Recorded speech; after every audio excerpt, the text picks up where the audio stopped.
Jabatan Imigresen Malaysia Negeri Sabah meneruskan usaha penguatkuasaan imigresen apabila seramai 260 pendatang asing tanpa izin atau parti warga Filipina telah dihantar pulang ke negara asal melalui program pemindahan tahanan. Parti. Proses penghantaran pulang itu dilaksanakan menggunakan feri komersial dari Pelabuhan Lahad Datu menuju ke Pelabuhan Bongau, Tawi-Tawi, Filipina sebagai sebahagian daripada tindakan berterusan pihak berkuasa dalam menguruskan tahanan imigresen yang telah selesai menjalani proses perundangan. Menurut Jabatan Imigresen Malaysia Negeri Sabah, kesemua tahanan yang terlibat terdiri daripada penghuni dari 3 depot imigresen utama iaitu Depot Imigresen Kota Kinabalu, Depot Imigresen Papar dan Depot Imigresen Sandakan.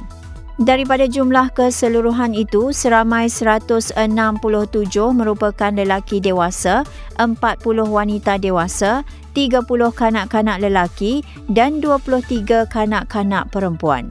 Mereka yang dihantar pulang berusia antara 5 hari hingga 68 tahun. Pihak imigresen turut memaklumkan bahawa semua kanak-kanak yang terlibat dalam proses pemindahan ini ditemani oleh ibu bapa atau penjaga masing-masing bagi memastikan perjalanan pulang berjalan dengan teratur serta mengikut prosedur yang ditetapkan. Dalam perkembangan berkaitan, Jabatan Imigresen Malaysia Negeri Sabah turut memaklumkan beberapa penghantaran pulang sebelum ini melibatkan warga asing dari negara lain. Pada 14 Julai lalu, 5 lelaki warga Cina dari Depot Imigresen Papar telah dihantar pulang ke Guangzhou melalui penerbangan dari lapangan terbang antarabangsa Kota Kinabalu. Manakala pada 10 Julai, 5 lelaki warga Pakistan dari Depot Imigresen Tawau turut dihantar pulang ke Lahore melalui penerbangan transit di lapangan terbang antarabangsa Kuala Lumpur.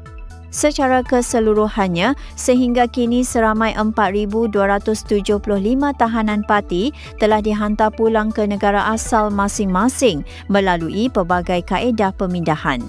Daripada jumlah tersebut, 2,838 merupakan warga Filipina, 1,207 warga Indonesia, 105 warga Pakistan dan 89 warga Cina.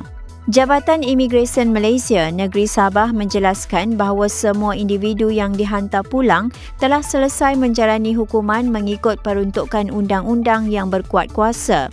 Selain itu, mereka juga telah memiliki dokumen perjalanan yang sah atau travel documents sebelum dibenarkan mengikuti proses penghantaran pulang ke negara masing-masing.